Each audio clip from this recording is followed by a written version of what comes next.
everyone, and welcome on behalf of the College of Arts and Sciences. I am Clara Davison, and I will serve as your moderator today. So thank you so much for joining us for Book Club. Today we will discuss A Farewell to Arms by Ernest Hemingway, selected because it was one of the most recommended titles by more than 100 Department of English alumni who shared their top 10 book lists last year. So we have received messages from many of you asking about future book club selections. We are excited to share that book club will continue, but we have not finalized future book selections and webinar dates. So as soon as that schedule is finalized, you will receive more information from us via email. A big thank you to our College of Arts and Sciences faculty for sharing their expertise with us today. We have Dr. Angus Fletcher, professor in the Department of English, and Jim Phelan, Distinguished University Professor, Director of Medical Humanities, and the Director of Project Narrative. We are recording this webinar and we will share the video with all of you in a follow-up email. Attendees, know that you are muted and your video is off. To view closed captioning, click live transcript at the bottom of your screen. So if you'd like to share a comment or question to add to the conversation today, please use the Q&A feature at the bottom of your screen. We already have about 60 folks on this webinar, so we will not be able to respond to every comment or question, but we will do our best to address as many as possible. So to get us started, Jim and Angus will share some opening remarks about A Farewell to Arms, including responses to some of the questions you asked during registration. So after their remarks, we will open up the conversation. Jim, take it away.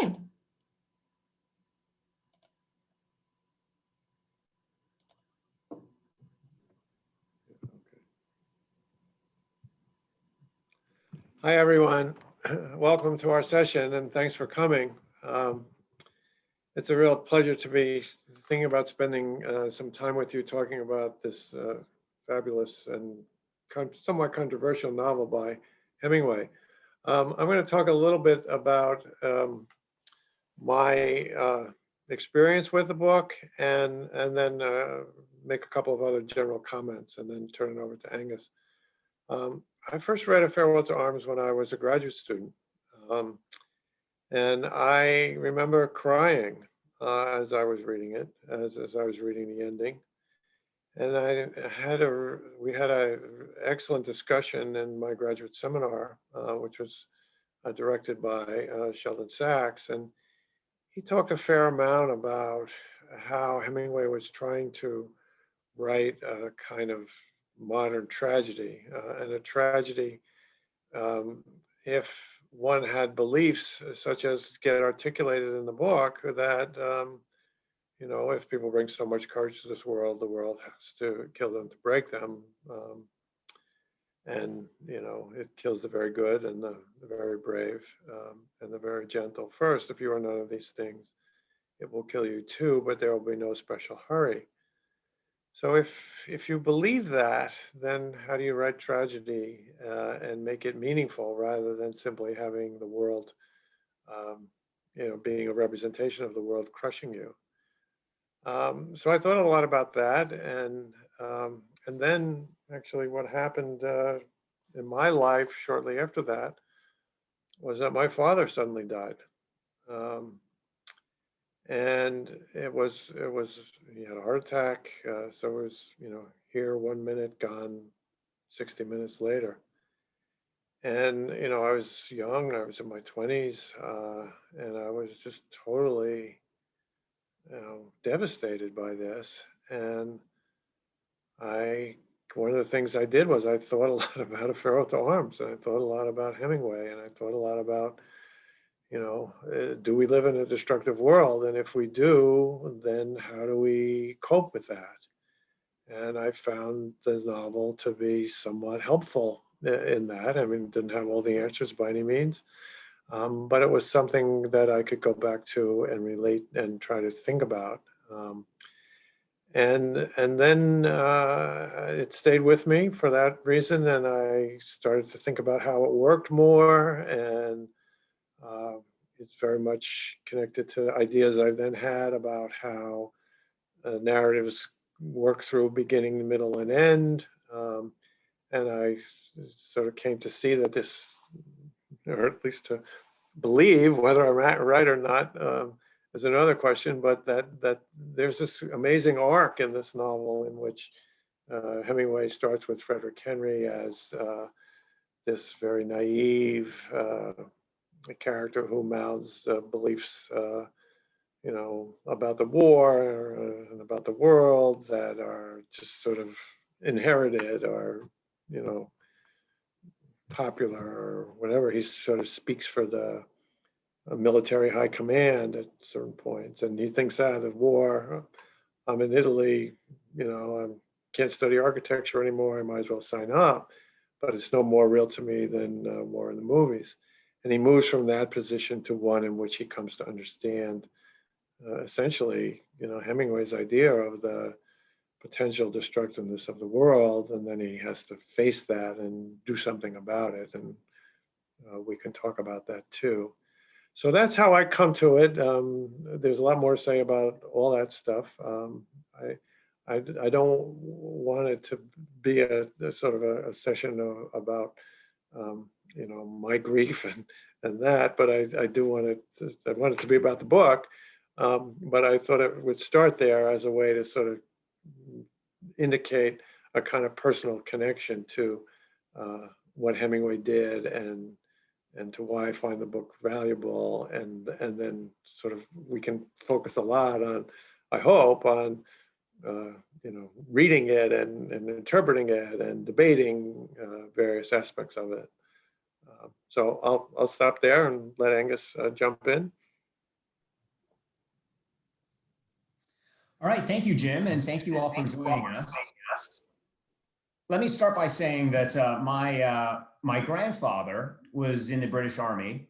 He served in Korea, and Hemingway was his favorite author. So naturally, I hated Hemingway as a child. I associated Hemingway with my grandfather, who liked to bond with me by going on forced 25-mile hikes across the bogs and pouring cold water over me and doing other things like that, because he thought it was all in the service of machismo, which was this fundamental value that he associated with Hemingway and his novels. And I, being a sweet young child, wasn't really into machismo and avoided reading Hemingway for many, many, many years until I was in college and I was forced to read it.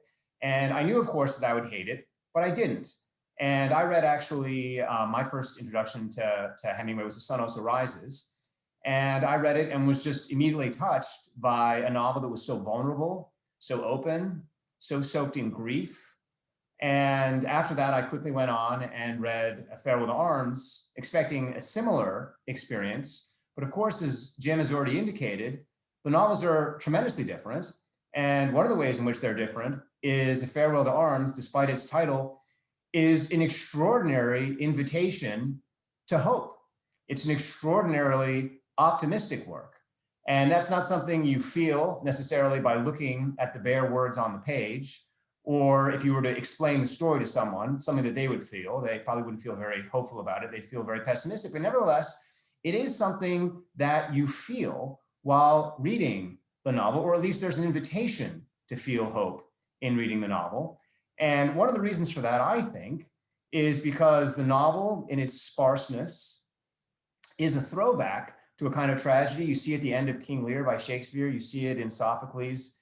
And it's a kind of existential work where it pulls back its own heart and invites you to step forward and fill the void with your own beliefs. It calls upon you to have the courage to say, you know what, I think maybe this life can mean something. And if it can mean something, then I'm going to say what it means. Because if I don't, no one's going to say it for me. So that's my general thoughts on sort of snapshot view of A Farewell to Arms, although I'm of course open to, like Jim, hearing what you think and answering any questions I can. And I should also probably say that in addition to being interested in the structure and the voice of Hemingway, his unique way of writing, his unique style, hopefully something maybe we can dig a little into in this session, I was invited onto this panel because a couple of years ago, I was invited by the Hemingway estate and by Colin Callender, who is from HBO Independent and is the producer of the Harry Potter movies, among other atrocities. I was invited by them to do a TV adaptation of A Farewell to Arms and to rethink the novel so that even as we remain true to the novel, we adapted it to our current moment. And so that's something I also have in my head, is very much the relevance of Hemingway to now, but also the real challenge of adapting Hemingway to the present. So if you're interested in that, or you have thoughts, or maybe there are some aspiring screenwriters who are interested in adapting some other novels that you like, if that's a conversation that you'd like to have, I'm very open to talking about that too. So thank you all, and I will turn the baton back to Clara.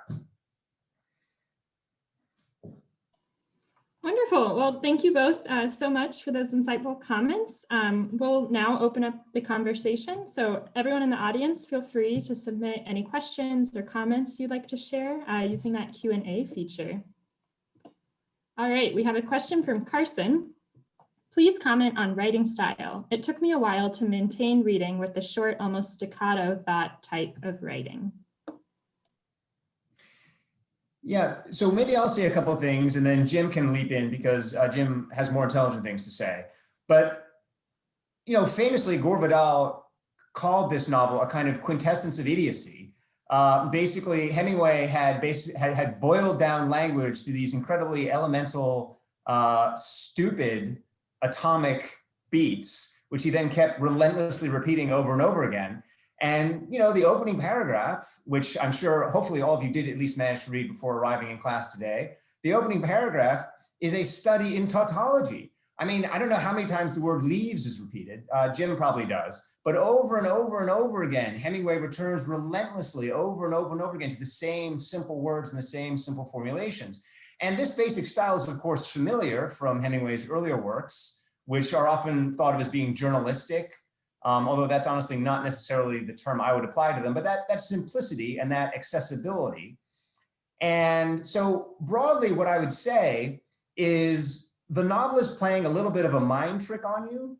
It's being very simple, and that simplicity is telling your brain, oh, it's very clear and evident, and that everything here, therefore, if I just open my mind, I will follow all along, and it will be an easy, simple narrative. And then already in the first paragraph, it's going round and round and round in circles and getting very frustrating and not making an enormous amount of progress and making you think, something is going on here under the surface. Either the author has completely lost control of the narrative, or there's something here which isn't so simple at all. And so really the simplicity of the narrative is an invitation and a challenge. And it's also, I think, what makes the novel so much like our modern existence. I mean, our modern existence, it's all boiled down, it's all very simple. We all know exactly what we're supposed to do. And then we start to follow it, and then we get caught in circles, and we're not actually sure what we're doing and why.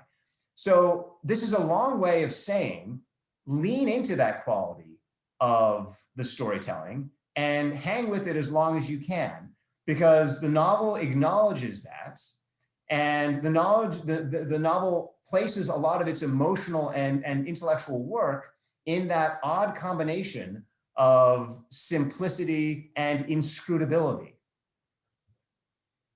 Okay, great. So just to build on that a little bit, I think one of the things that Hemingway's doing with the narration is actually setting up, especially in the beginning, setting up this difference between Frederick Henry as a reporter and recorder and not an interpreter. And then Hemingway inviting us to interpret, right? So for example, famous, right, we think about the famous first paragraph. In the late summer of that year, we lived in a house in a village that looked across the river and the plain to the mountains. In the bed of the river, there were pebbles and boulders, dry and white in the sun, and the water was clear and swiftly moving and blue in the channels, right? So here's Frederick just recording what's Hemingway is presenting as a kind of, image of sort of pristine nature, right? Okay, so then what happens? Troops went by the house and down the road, and the dust they raised powdered the leaves of the trees. The trunks of the trees too were dusty, and the leaves fell early that year. Okay, so it's arguable, right, that Frederick is just recording this. And he's not making any kind of causal connections between sort of this idea of the invasion of the army into this natural scene and its disruption of nature, right? The leaves fell early that year. That Frederick's not aware of any of that, but Hemingway is inviting us to make connections that Frederick is not making. Okay, so I think you could see this maybe even more dramatically and interestingly in the last sentence of the first chapter. And here I think too we can get into maybe the relationship between style on the one hand and voice on the other. So, you know, at the start of the winter came the permanent rain, and with the rain came the cholera, but it was checked, and in the end, only 7,000 died of it in the army. So here again, we have that same sort of thing, the recording. Okay, at the start of the winter came the permanent rain, with the rain came the cholera, but it was checked, and in the end, only 7,000. Well, this only, how do we read only 7,000? And also in the army, right? Wait a minute, the cholera came. But in the end, it was checked, and only 7,000 died of it in the army. So who says this kind of thing, right? This is Frederick kind of parroting some official line that's trying to minimize, you know, the effects on the army, right? The only concern is with the army, and the idea we can toss off 7,000. You know, it wasn't 70,000, so it's only 7,000. And here I think we can see that Hemingway is suggesting that Frederick's sort of adoption of these values is problematic. You know, and then I would say if you go to the last sentence of the book, where we have the same style, but I would say a different voice. So after a while, I went out and left the hospital and walked back to the hotel in the rain. It's the same thing, no adjectives, no adverbs, this and this and this and this. But I would suggest, I don't know, you can check this against your own experience, that it feels different from the first chapter. And I think we could talk some more about that. But again, I think there's something underneath, right? And just briefly, I would say, here's Frederick, going back to what Angus said as his opening, part of his opening remarks, here's Frederick offering to fill in the gaps. Here I am, I've lost Catherine, which is essential, and my son is also dead. I've got nothing to live for. My whole world is gone. And yet, I can take these small actions. Very different from only 7,000 died of it in the army. We have a comment here from Susan. I was surprised at Angus's interpretation of the novel as being optimistic. Jim seems to have felt differently. I did not cry, but I did think it was sad. Sad in that here is a young man who starts out invested in war, and later, after experiencing the senseless brutality, he runs from the war. I see this book as an indictment of war. We also have a question from Judy. Please explain how the ending is optimistic. Sure. Well, to be clear, I would not want to impress my approach to the novel on anyone, but I should start by talking about what I mean by optimistic. I don't mean optimistic in the sense that when you watch a Disney movie tells you that true love will make everything all right. I mean optimistic in a very precise sense that comes out of the 19th century as a response to Romanticism in authors like Schopenhauer. And Schopenhauer reads King Lear in a very specific way. And he says, you know, most people find King Lear to be very depressing because the king starts out at the beginning as a king, and then he loses his family, and then he loses everything. And then just at the end, when you think he's going to get back his one daughter, she dies, and then his heart breaks. And then you're left with three people standing around on stage who have given up and kind of meander off to the exits. And everyone says this is a very, very depressing play. And Shakespeare clearly had just kind of given up at this point in his life. But I think differently, because I think what is happening here in this play is the same thing that's happening in Greek tragedy, like Oedipus. And what's happening in those plays is piece by piece by piece, the novel or the play is peeling apart all the artificial things that we have used in our lives to give ourselves meaning. It's peeling back the clothes and the customs and the artifice.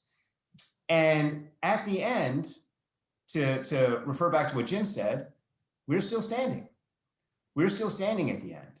And Frederick has, I think, to guide him into this optimism, the example of Catherine. Catherine, to me, is really the center of the novel, not Frederick. This may make me different from other readers, but to me, the novel is really about Catherine. Catherine is somebody who has undergone a terrible tragedy prior to Frederick meeting her. And Catherine is someone who has come back from that with this belief that she can briefly make her own joy and happiness in the world. And it may not last, but she will seize it because that is her opportunity. And I think her example inspires Frederick to think that he can do that. And that's why he makes this jump out of his kind of ironic, hard-boiled sort of soldier way of life. And he jumps into this idea of romance. And what happens at the end is when she dies and his child dies, he is given this choice. Am I going to remember her in the rain? And if I am going to remember her, what was the gift that she gave? And the gift she gave was belief. So when I say it's optimistic, I don't mean it's optimistic in the sense that everything's going to be all right, or that there's a kind of magic key to making us all happy, or that there is a heaven or anything like that. What I'm saying is the insight at the end of the novel is no matter how bad it gets, there is a heroic opportunity for us to keep going. And by keeping going, to meet other people who have made that same heroic choice and gradually, piece by piece, to turn it around. And so to that extent, I completely agree that it's an indictment of war in the sense that it doesn't like the fact that humans are imitating the natural world, which I think to Hemingway and to Schopenhauer is in a state of war already. And what it's saying is, you know, we could do different. We could do different. So that's what I mean by saying it's optimistic. And I think the fact that none of us drop dead at the end of the novel is the kind of ultimate proof, I guess I would say, of its optimism. Because if you can look at the tragic heart of the novel and keep going, you've sort of proved Hemingway's point. So anyway, I'll turn it over to Jim, because I think Jim has a slightly different but related reading of the ending and why it's not a kind of descent into nihilism. Right. It's right. Why it's not a descent into nihilism. I think it's a tragedy, right? It's and I think you know, I mean, there's a way in which I don't want to sort of strenuously disagree with Angus putting Catherine at the center of the novel. I think, you know, good things come from doing that. But it seems to me that because we start with Frederick and end with Frederick, and he sort of guides us through, and we're following what's happening to him, and then what's happening to him and Catherine together, you know, that ultimately Hemingway is sort of inviting us to make him the center. But again, it's not a major issue. Here's why I think it's not a tragedy in which there's no hope, right? And it has to do with a kind of maybe, you know, overreading of the last part of the novel. But I'll just contextualize what I'm going to say about that by pointing out that Hemingway tried lots of ways to end, and he finally settled on this one. And I think he made a good decision. But one last line, or last two lines, was that all there is to the story. Catherine died, and you will die, and I will die. and that is all I can promise you. Right? Now, if he ends there, it seems to me it's a very different ending than the one we get. And I think before we get to that last sentence, it's worth thinking about what happens right before that, which is that, Catherine, he knows Catherine has died. He knows his son has died. And Catherine's in the hospital room. Her corpse is there. And the nurses don't tell him, you can't go in there. And he says, no, I'm going in. And he goes in. What does he do? Right? He lies down next to her. But he's got this idea of some kind of romantic final gesture. And then he reports, right? But it was like saying goodbye to a statue. And so this hope for some kind of final romantic thing is completely dashed. And it's like the last step, right? And you just think about what happens in book 5, right? And the whole, childbirth story, right? Child dies, Catherine's in distress, Catherine dies, right? And this is the last step in there. But instead of ending, that's all there is to the story. Catherine died, and you will die, and I will die, and that is all I can promise you. He ends, after a while, I went out and left the hospital and walked back to the hotel in the rain, right? There's something of Frederick actually taking action in the face of what he knows and what he's experienced that I think Hemingway wants to suggest that Frederick is on his way to becoming one of those who are strong at the broken places. And that's why I think it's not simply a story of the way the world crushes all of us and there's nothing we can do about it. And why he rejected that other ending about Catherine died and you'll die and I die and that's all there is. Yeah, since just to kind of pick up on that a little bit, since I don't know, Clara, if we have another question, I think another way of thinking about this is if you want the novel to be an indictment of war, it has to be more than just an indictment of war. It has to provide us with an ethical alternative to war. It has to say, well, what are you doing instead of making war? And I think part of what I think Jim and I are suggesting is that there is an invitation to a different kind of heroism at the end of the novel. And what the novel is saying is there is still room in life to be a hero without killing people. There is still room in life to have courage and bravery and endurance and all those qualities that have been misapplied to war, and instead experience them in our relations with others and our relations with ourselves. And if you can embrace that final line in both its despair and its endurance, I mean, Frederick really has nothing left at the end. I mean, he has given everything. He has Lost everything. He's been brought out of a state of cynicism into a state of hope, and he has had those hopes completely smashed. And it would be reasonable for him in that moment to go back to the army. You'd say, look, this was a bad move. Those guys had it right. I should go back to the second page of the novel where it says only 7,000 guys died. That kind of hardness of heart, that's clearly the way to go ahead. That's what I learned in boot camp. But instead, he doesn't. He doesn't do that. He picks himself up and moves on. And I think were Hemingway to overplay that note of heroism, it wouldn't be as strong for us. Because, in order to join Frederick in that heroism, we need to be in that same place and keep going. We can't be told by a narrator who comes in and says, there is hope, don't worry about it.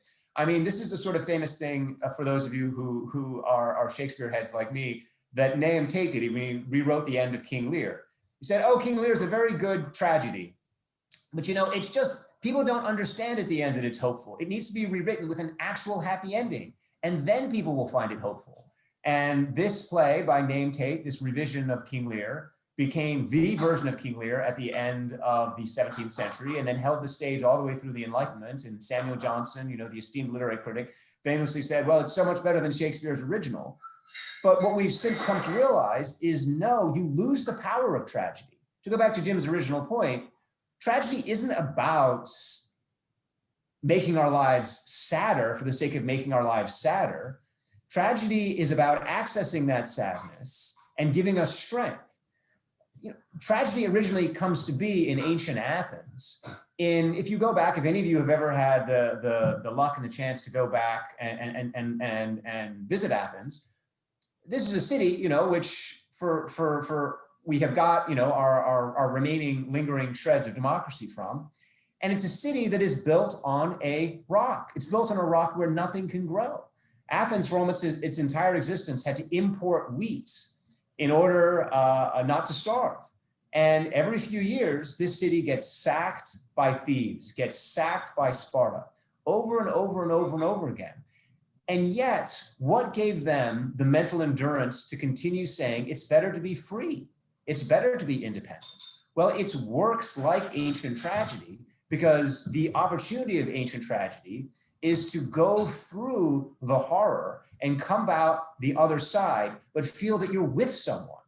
I mean, that's why tragedy is always in a communal space. And I think that's why Jim wants to resituate Frederick at the center of the novel, because I do think at the end of the novel, we can feel like we're going through it with him. So that is, I think, the alternative to war that Hemingway envisions, the sort of alternative to heroism. I think, just if I could jump in a little on the war thing, right? I think it's very much an anti-war novel. But what's interesting about it is it's not just an anti-war novel. And there's a way in which at the beginning, right, Frederick he's clueless about the war and about love, right? And one of the things that Hemingway does is he shows how Frederick's love for Catherine eventually helps, partly because of her experience, because she is strong at the broken place from having lost her fiance, and she knows about the nature of the world.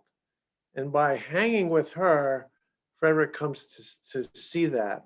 But one of the tricks and one of the challenges that Hemingway has, I think, is to try to show how the the folly of war and the destructiveness of war is not simply confined to war, but it's part of the way the world itself works, right? And Catherine is crucial to that, and Frederick's involvement with that.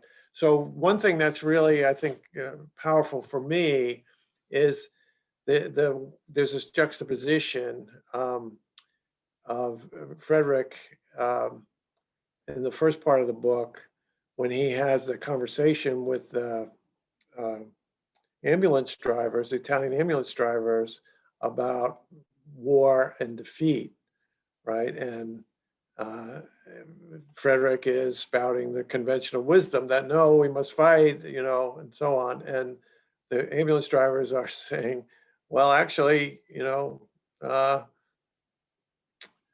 what happens if we lose, right? War is worse than defeat, right? And then sure enough, the mortar shells come and Pacini gets killed and Frederick gets his knee blown up, right? And then he goes and he spends his time in Milan with Catherine, and they have a fine time and all that. And then he goes back to the front, right? He's still thinking, this is my duty. I need to go back to the front, right? He still hasn't sort of fully realized that being in Italy and speaking Italian isn't sufficient reason to become a soldier in the Italian army. And then he talks to the priest, And basically he takes Pasini's position, right, from their earlier conversation, and says, you know, we'd be better off losing, right? And he says, his line is something like, I do not think, and then I talk and I say things that I have found out in my mind without thinking. And I think the implication is that, well, how did he come to this? And I think the implication is that he came to this by spending all that time with Catherine in Milan. So again, feel free to submit any questions or comments you have using that Q&A button. One of the questions that was submitted during registration is, what is the role of the opera singers in moving the narrative forward? So that's a good question. And it got me thinking, because Clara did share that with us. And I think there are a couple things. One is that the scene with the opera singers gives us a contrast between Hemingway, Frederick and Ettore, because they're two Americans in Italy who joined the war, right? Now this is less about the opera singers, but it comes out of that scene. And what we have is Ettore, who's gung-ho, right? He's all in, right? And he wants his medals, and he's going to get more medals, and sort of all that, right? And then we get Simmons, who's also a non-Italian, and what he's doing is something different, and he's trying to pursue this singing career. And there's this question about whether he's any good, right? And it just seems to me that what Hemingway is trying to do there is you know, sort of chart out these parallel paths and situate Frederick kind of in relationship to them. I also think that in that scene, that when there's that initial conversation among them all, right, there's this contrast between Frederick's interactions with them and his interactions with Catherine. And one of the things that Hemingway is going to do is eventually make it this, you know, two against the world, or two alone in the world, for, you know, Frederick and Catherine in Switzerland. And I think there we can see, you know, a kind of, you know, the difference in sort of the quality of, you know, feeling and so on that Frederick has with Catherine and what he has with these other men. But why opera? I'm not so sure. What's going on with that, and why that particular mode of art that he brings in.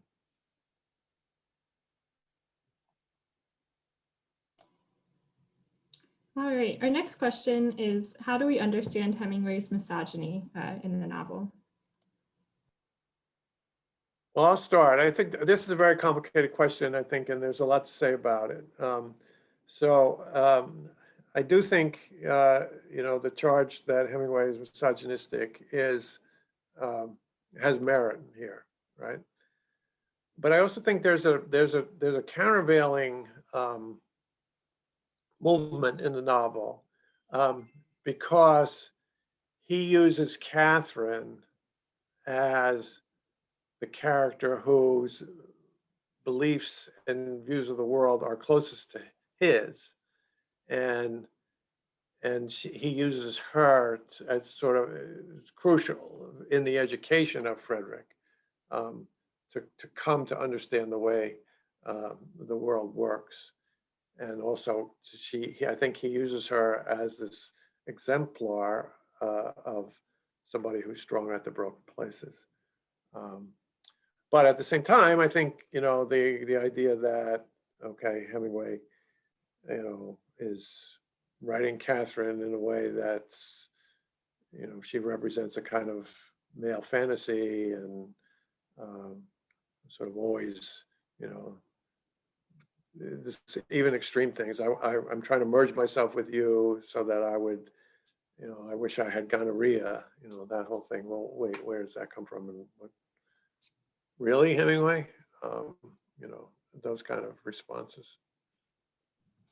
Yeah, and I'll just say, I mean, I think that there are many, many, many different types of misogyny. I don't think we want to just say misogyny is a thing. I think there's a lot of, and historically speaking, misogyny is a very flexible tool of oppression that has kind of metastasized and morphed in various different ways. And I think part of what's interesting about what's going on in A Farewell to Arms is Hemingway is rejecting an earlier tradition of misogyny, but he is also himself, as Jim has said, a misogynist. And the earlier tradition that he's rejecting is a romantic tradition. It comes out of writers like Goethe, who have this intense idealization of women as saving them. And there's this sort of total disembodiment of women, and this idea that there is a perfect, pure woman out there whose entire and sole function is to save the man from himself. And if only the man can find that woman, he'll be okay. And every woman that he encounters upon his journey who isn't that perfect woman is a failure and a disaster, and there's something wrong with her, and he must cast her aside in pursuit of this perfect woman, who in the case of Goethe, if any of you have read Faust, is only realized at the end as the woman that, of course, our hero has murdered and then has been resurrected by God in the form of an angel. So this is the sort of romantic misogyny where the only perfect woman is the woman that we kill and then is resurrected as an angel to save us from ourselves. And I think what you see in A Farewell to Arms is that sort of stereotype set up in Catherine as though she is this sort of like perfect saving woman, but then she is humanized. I mean, the reason that the novel is a joy to read for me is because she is an extraordinary character. In the same way that Shylock is an extraordinary character and Shakespeare is deeply anti-Semitic. The character itself, herself, is extraordinary. And so I think, one of the things that happens in the novel and happens in a lot of very powerful literature is it does get away from the author. The author has certain intentions, the author has certain ideas, certain things that he's trying to do, and then life breaks through. And I think one of the things that Jim has said powerfully and that I agree with is that the novel does not see war itself as different in a lot of ways from the rest of life. Life is itself a destructive act. It's a terrible act. And the novel is about trying to punch through that and get at what's really underneath. And I think in his desire to get to what's really underneath, you get these enormous flashes in Catherine of what that underneath is. And that's not to say that that redeems or excuses Hemingway's behavior, but it is to say, I think we can hopefully hold both in our heads at the same time, that Hemingway was not necessarily particularly enlightened in his view of women, and that when he was allowed to sort of talk about women, he would say a lot of things, but that at the same time, as a writer, he was able in moments to capture something. Having said all that, I wouldn't read A Farewell to Arms as a feminist novel, nor would I say that if we were looking to instantiate a new feminism, this would be the place to start. I think, my view of literature, which again may be different from everyone else's, is that a work of literature has done enough if it has given us one thing. And that it's unreasonable to go into a work of literature expecting it to do everything correctly. I mean, that was sort of the fallacy of the Romantics, was that somehow you could create the perfect work of literature that would do everything. I think really, the way I think about literature is the way I think about a library. You can pick any book off the shelf and say, well, it's totally inadequate. It doesn't do any of these other things. Well, that's true. But then you say, what does it do? And if it does one thing, then I think it's worth its place in the library, because altogether. So that is a way of saying, I do not condone, the politics of Hemingway, but at the same time, there is something extraordinary, I think, in the novel that is valuable in spite of that. Right, and I think, it is worth,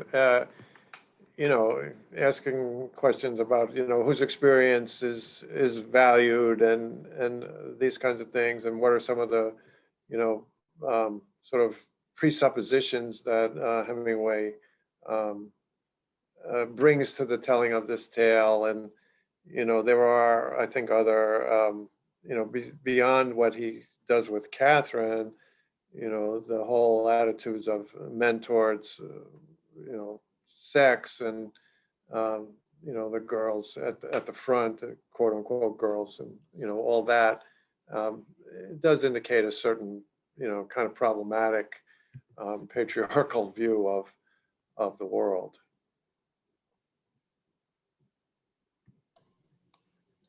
Our next question from Joshua.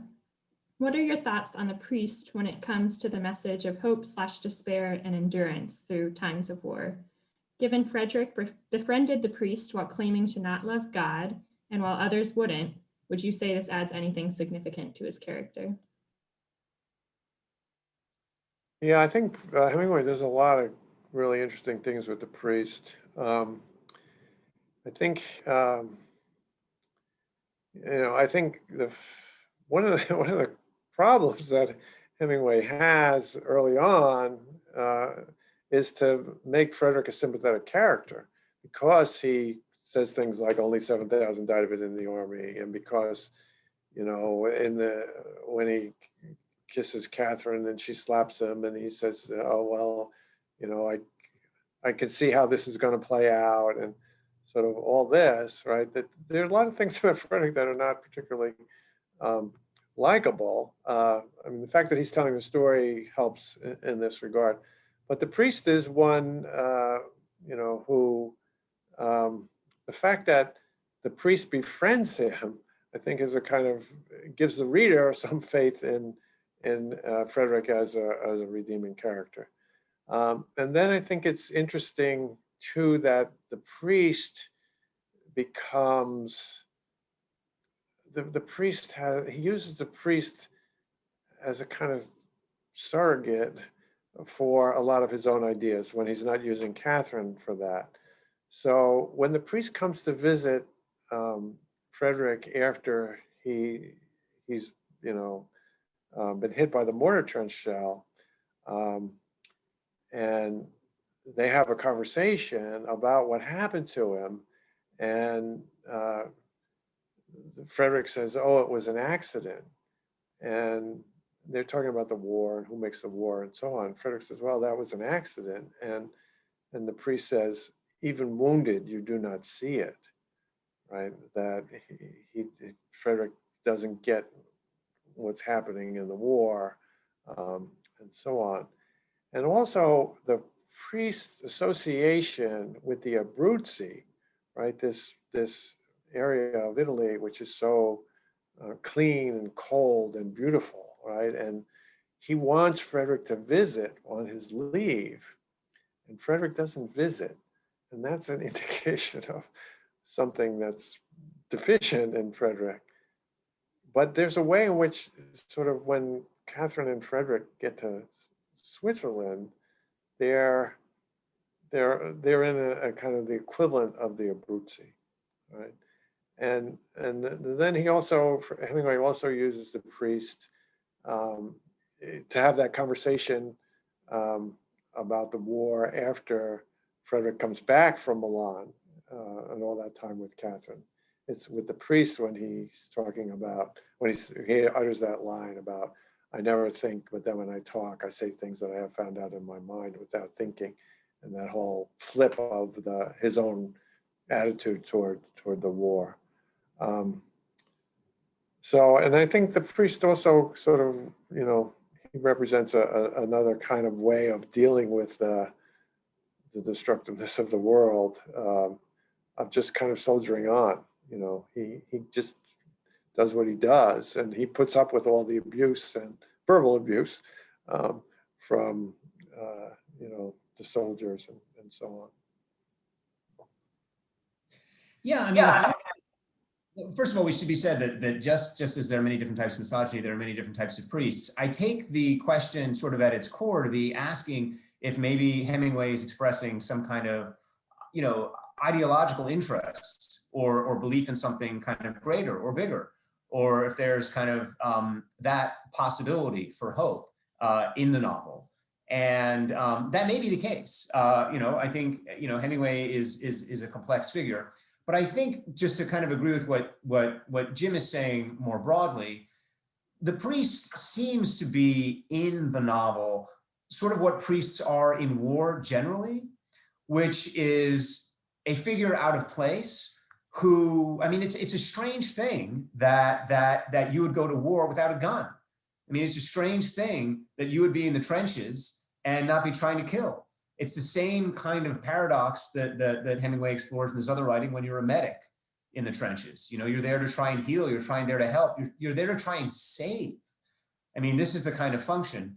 And I think that the priest is holding out through his endurance this quality that we all have, which is this sense of there has to be something more than this. I mean, there has to be something bigger than this. And the sort of relentless rejection of the priest is, I think, something that causes us to feel a pang as we read it. Not that we necessarily are compelled to believe in what the priest believes, but just the fact that he's there and he believes in something, I think is important for the novel and the work it's trying to do.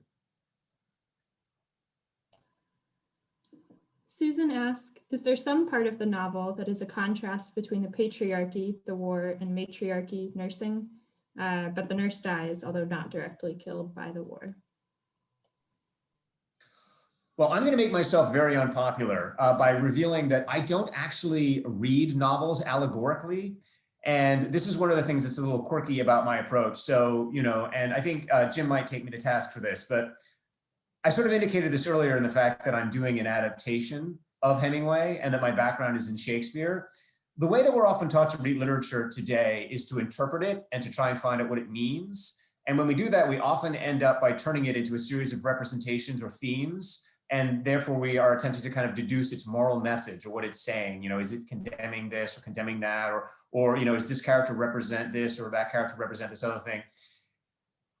I don't know why we would read literature to do that, because who on earth is interested in Hemingway's opinions on these things? You know, that mode of reading known as interpretation was developed to read the Bible because people believed that the Bible was written by God. And in that case, you would have enormous interest in knowing what God thought was true and false.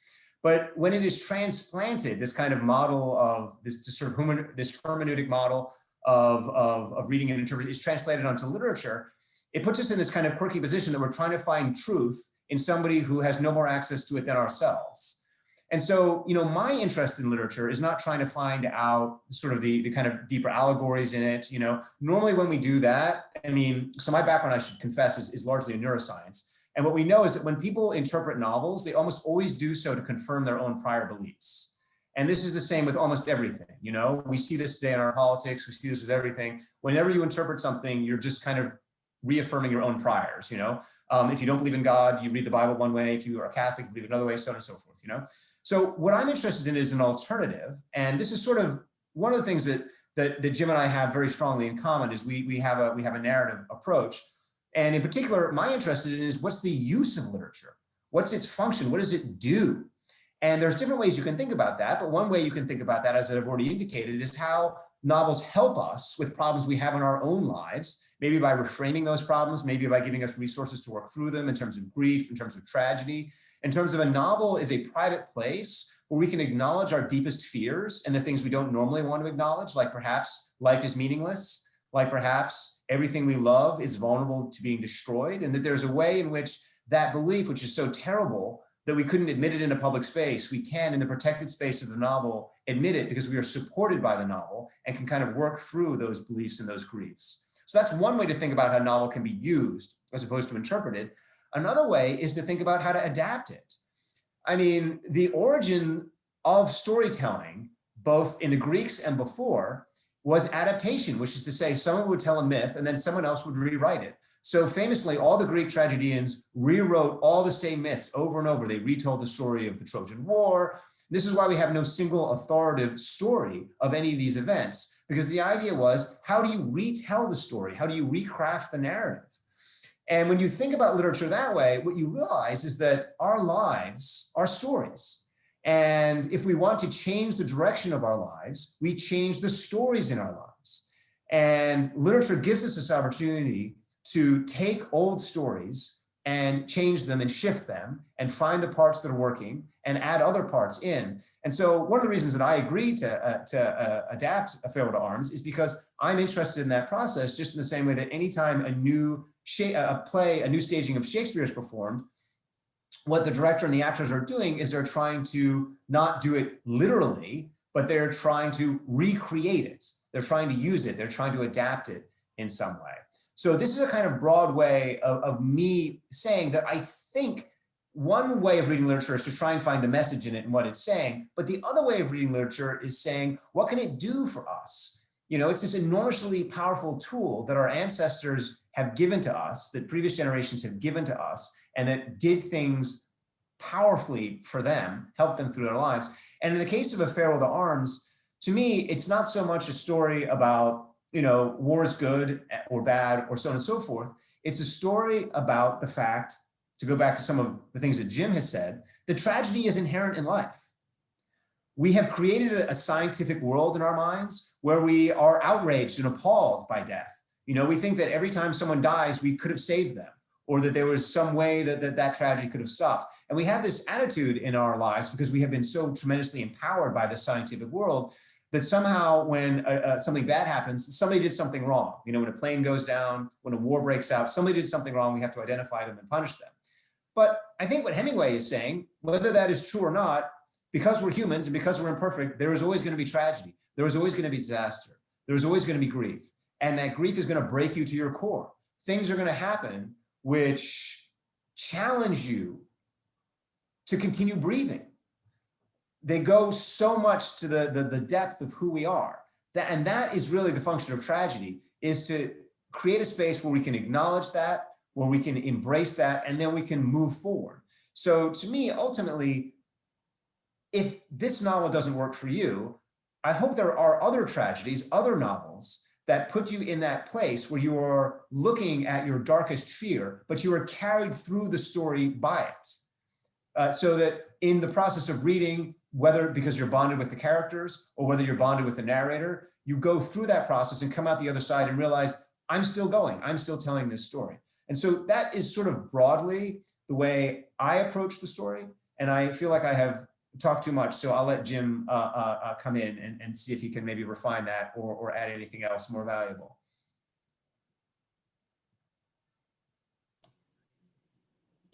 So a couple things.